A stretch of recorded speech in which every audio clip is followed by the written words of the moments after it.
is there I don't want to say a cure, but what is the treatment? So there is no cure. That's the first thing they're going to tell you when you are diagnosed with endometriosis. There is no cure, and you're going to have to live with it. Like when I was diagnosed, my doctor said, there's no cure for endometriosis. You're going to always be living with this. Now you need to figure out how you're going to readjust your life with having endometriosis. Do you want to try to have kids or not? Do you want to go ahead and get a hysterectomy? Do you want to try birth control? Okay, those are the options they give you.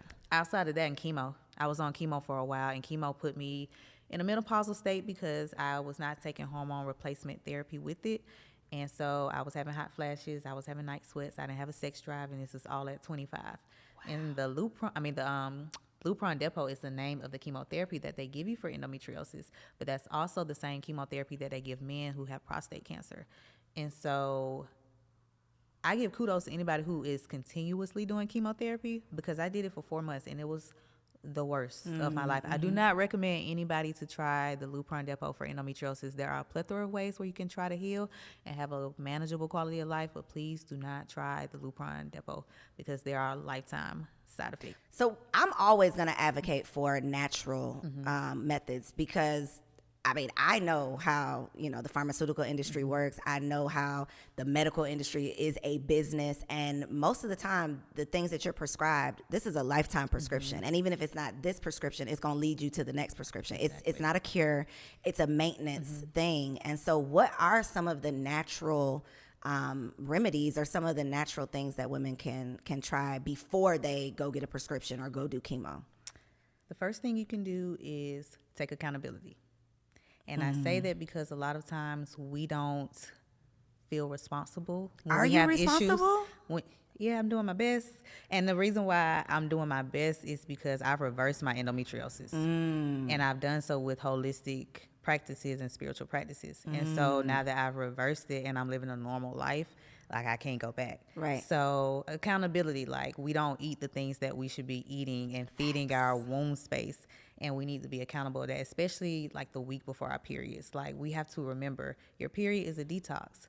And so if you have to detox what's already in there and then you eat heavy foods right before your period on top of that, it's going to make your period a lot worse. So the first thing is accountability. Yoni steaming is something that really, really helps me with healing my endometriosis and changing my diet and then taking more herbal supplements. But the biggest thing that I will say is healing my trauma. We have our intuition here in our womb space. Our wombs are essentially us. That's how we are aligning with ourselves, is getting to know our womb space. And so reproductive issues is just a physical manifestation of trauma that we have not healed from. We just overpassed it. And a lot of times we have situations that happen. We do not sit in the emotions.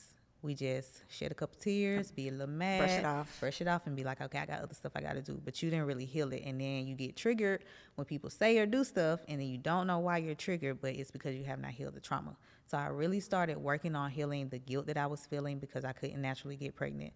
I was healing the guilt from feeling like I was never going to find a partner who was going to want to deal with somebody who had a disease like endometriosis, because you got to think about sex, you have to think about children, you have to think about longevity, and you might have to take care of me even though I don't want to be a burden. And that was a guilt that I had to let go of.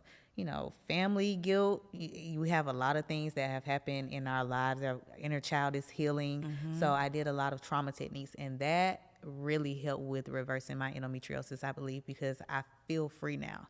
I'm no longer feeling like it's my fault. I used to feel like it was my fault for having endometriosis and feeling like it's my fault for not being able to get pregnant and have a child naturally. But now I don't feel that way. Listen, whatever God wants is the people did not want it. The people wasn't ready for what you just said, because the number one thing, in my opinion, that is like plaguing the Black community, well, maybe number two, because trauma is definitely number one. And sometimes the trauma is like things that happened before us. Exactly. Like before our existence, things that we were literally born with that you don't even recognize. Yeah. Like you don't even recognize how it's become a burden. Yeah. But the number two thing is the food. We don't want nobody to you could literally be on your, if you're on your deathbed at that point, you probably are going to be like, well, F it. But you can literally get a diagnosis and somebody will tell you, well, I'm still going to eat I'm not going to, be miserable. At least if I'm going to die, I'm going to die with a chicken wing in my mouth. And it's like, do you hear yourself? You know, like you're Yeah. literally but food is addictive. Food is a drug. Like really the food is. that we eat in 2022, it is Yep. a drug. And so we're not thinking of it as like we're not nourishing our body with our food anymore. We're not we're living to eat instead of eating to live. And so I know that that's going to trigger somebody who's dealing with, or maybe not even endometriosis. There's a host of other things, ailments, illnesses that come from what we're consuming. Yeah. And so I love that you started there, because a lot of times we would rather just go take a pill. But that's the easy way. And Yeah. it sounds easy, but it comes Yeah. with a whole lot of other things. Other problems, yeah. So what are some of the resources that you're now providing to other women who may be dealing with this? So I, first of all, am an advocate and an educator. So I go to high schools in the Atlanta area in my free time, and I teach them about period health care. I teach them about reproductive care, reproductive diseases, how to start spotting out the symptoms, and how to advocate with themselves, with their doctors, and even with their families. Because a lot of times, you know, you tell your parents, "Oh, my period is bad." And, girl, it's just your period. Drink I some had ginger one. ale. Girl, You drink know, some ginger ale, lay lay down, down. say a little prayer. You know, I had my period was like this too. You know, and we can't keep saying that. Minimize that. Yeah, because nobody's supposed to have a bad period. Like everybody's period should be normal. So I advocate and I teach high school students, but I also advocate and I educate women as well, because a lot of times when you're dealing with the reproductive issue, especially like endometriosis, and it's still a lot of mystery around it, you kind of need other people to lean on. Yep. So I do womb consults. So we dive deep into your womb space of what's going on physically, spiritually, and emotionally. And then I give you some trauma techniques so that you can start to heal the issues that you're having, that you're carrying in your womb space. I am a yoni steam practitioner, so I do yoni steaming, I do Reiki, I do tarot readings, I do foot detoxing, I do one-on-one guided meditations for your womb space, I do sound bowl healing and therapy, I do a plethora of things that is really to dive into healing the trauma. We all want to heal a reproductive issue or whatever it is that we have going on, but you can't heal it if you're not willing to sit down and listen to her.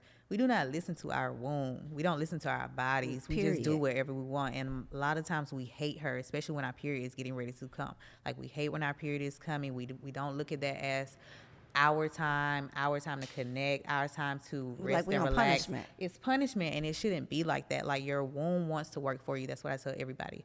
Your womb wants to work for you. Your womb wants to do everything that you want her to do that's going to be healthy and beneficial to you. But you got to take accountability, and you can't leave your healing in the hands of other people. These doctors don't care. And let's just be real. They do not care. They care about catching a check.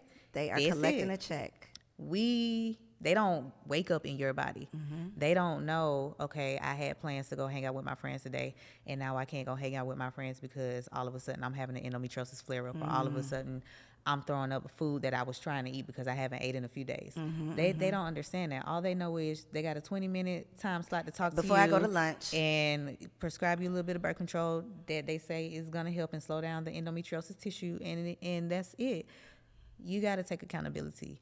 You got to take accountability for your own healing and be responsible for it, because you got to wake up every day and live in that body. We only get this one body in this lifetime. and be willing to advocate for yourself. And be willing to advocate for that's yourself. life or death.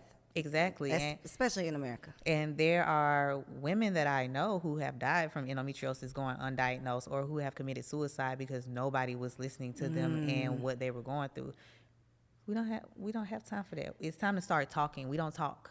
Especially in the Black community. We don't talk about issues and illnesses that we're going through. And a lot of times we could connect with each other about what we're going through, especially and when it comes to especially during a reproductive issue. We all go in different stories, but at the base, it's all still the same. So you could be dealing with something but don't want to talk about it, but I could help you, and you don't even know that. Or I know somebody who could help you. Or I know somebody who was going through the same thing that you was going through, where you can talk. That's how to me it's gonna the domino effect is gonna have to start for us to start really healing and get into the trauma healing of it too, because we don't like to talk about that either.